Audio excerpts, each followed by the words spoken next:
series of books that you did with the photographer Valerie Schaff. Yeah.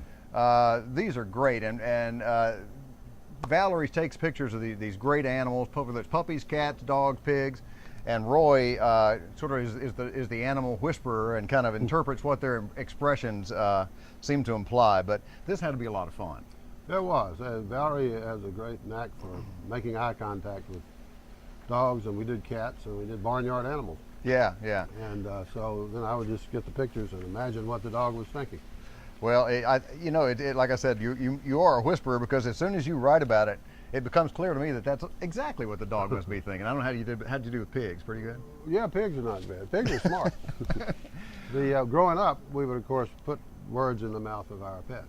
Right, yeah. Snoopy says, well, I had a dog named Snoopy back before Peanuts.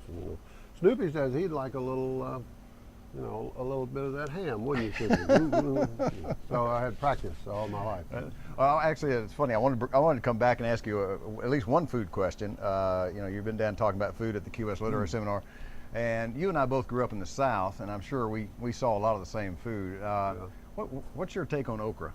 I love okra. Do you really? Yeah, I love it, boiled or fried, either crisp or slick inside. I even wrote a poem about okra. I don't remember the whole thing, but I grew up eating okra. Probably when I was a little kid, I didn't like it, but I certainly I fry it and eat it now. Yeah. I even boil it and eat it now. So it's got kind a of little pepper sauce on it, a little vinegar. It's great. I never came around to the boiled okra, but a little Southern fact. Okra is related to cotton.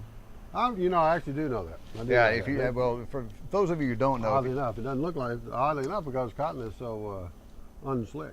It is, but if you plant your okra too close to your cotton, it'll ruin your cotton. Oh, I didn't know that. Yeah, green. Makes it stringy or something. So they'll cross-pollinate. So just in case that helps anybody out there, it's always good to know that. But well, Roy, I hope you enjoy your time in Key West. What are you working on now?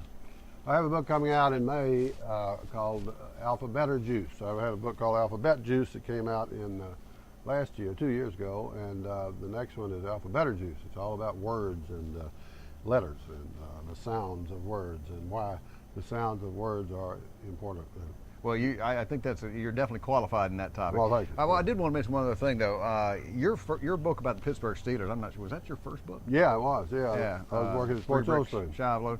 But that's still regarded as one of the best sports books ever written. Did you think when you started out maybe you'd be writing about sports? Well, I wrote about sports some in high school, for the local paper, and then I won a scholarship to Vanderbilt, the Grantland Rice Sports Writing Scholarship. Oh, wow. Yeah, that's right, yeah. Which was a wonderful scholarship back then. It was a 4-year full ride. Wow, that's great. That's great. And so I had that background, and I liked sports, but I was working for the Atlanta Journal writing about politics and stuff, and then but a friend of mine who had a job at Sports Illustrated said they were looking for somebody they could hire cheap, and I wanted to get up to New York. So, well, yeah, I think that's a good choice. Well, the book is Hail, Hail, Euphoria, presenting the Marx Brothers in Duck Soup, the greatest war movie ever made. Mr. Roy Blount Jr., thank you so much for being with us. We'll see you next time here in Key West. Good.